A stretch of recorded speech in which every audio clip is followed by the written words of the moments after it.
माँ बेटे की कहानी। चलो ना माँ, और कितनी देर लगाओगी? बस बस आ गई। ये क्या है माँ, ये सब क्या है? मैंने बोला था ना वहाँ सब कुछ मिलेगा, फिर भी तुम नहीं मानी। अरे बेटा, इसे ढोना थोड़ी है, गाड़ी जब साथ जा रही है तो यह भी साथ ही चला जाएगा। तुम भी ना माँ, तुमसे कुछ भी कहने का कोई फायदा नहीं है।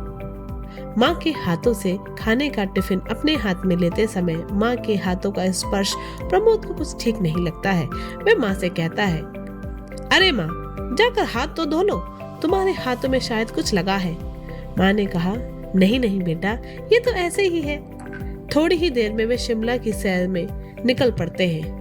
आज बहुत दिनों बाद प्रमोद को ऑफिस से 3 दिन की छुट्टी मिली है, जिसका लुत्फ उठाने वह अपने 2 छोटे भाई बहनों और माँ के साथ शिमला जा रहा है। यह उनका पहला मौका है जो वह अपने शहर से इतनी दूर आए हैं। शिमला की वादियाँ वाकई बहुत खूबसूरत हैं। उन्हें यहाँ बहुत अच्छा महसूस हो रहा है। चारों तरफ बर्फ गिरी है। शिमला की बात ही कुछ और है। चारों तरफ सफेद चादर है। ओढ़े प्रकृति के सुंदर स्वरूप मन को मोहने के लिए काफी है।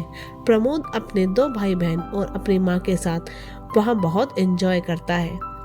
काफी देर घूमने फिरने के बाद वे होटल चले जाते हैं, जहाँ प्रमोद खाने का ऑर्डर करता है, मगर माँ उसे मना करते हुए खाने का टिफिन निकालती है। तब प्रमोद कहता है, माँ, मैंने तुमसे कहा था ना कि सब कुछ वहाँ मिलेगा, मगर फिर भी तुम जिद करके सारा सामान यहाँ ले आई।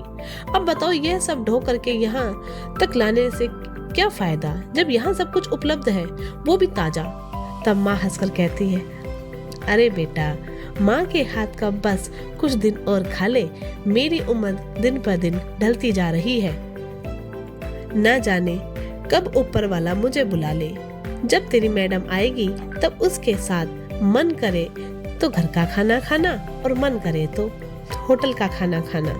प्रमोद बोला, माँ, हम यहाँ छुट्टियाँ एंजॉय करने आए हैं और तुम यहाँ यह सब बेकार की बातें लेकर बैठ गई हो। क्या यह सब बातें करना यहाँ जरूरी है? माँ बोली, अरे नहीं नहीं, बस यूं ही मुंह से निकल गया। प्रमोद को मिली छुट्टियों के दिन बहुत जल्दी खत्म हो जाते हैं और अब समय है वापस लौटने का। प्रमोद अपने भाई बहन को वापस के लिए जगा रहा था।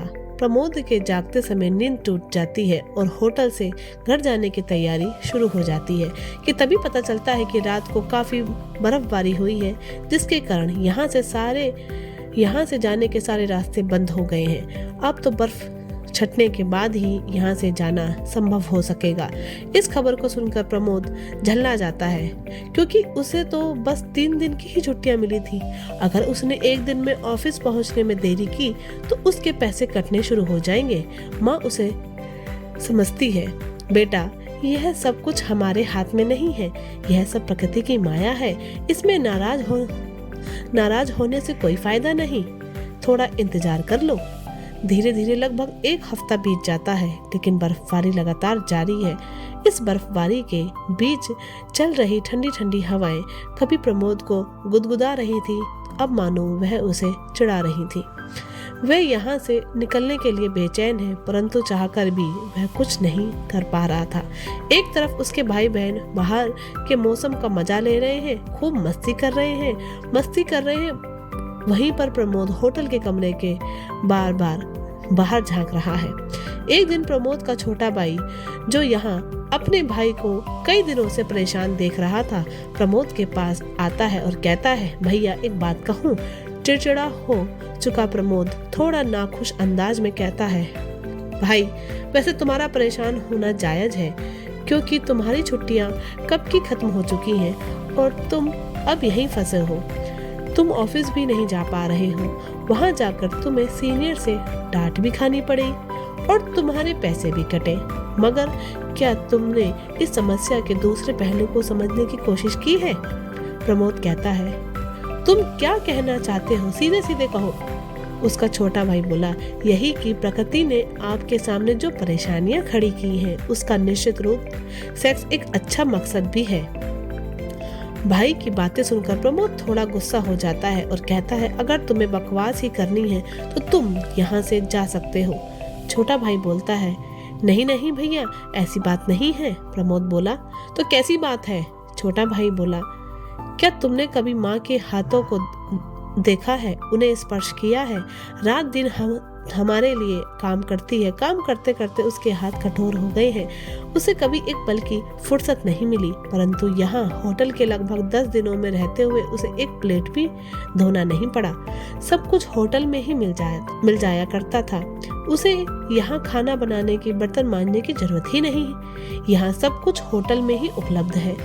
इन 10 दिनों में माँ के हाथों को बहुत आराम मिला है।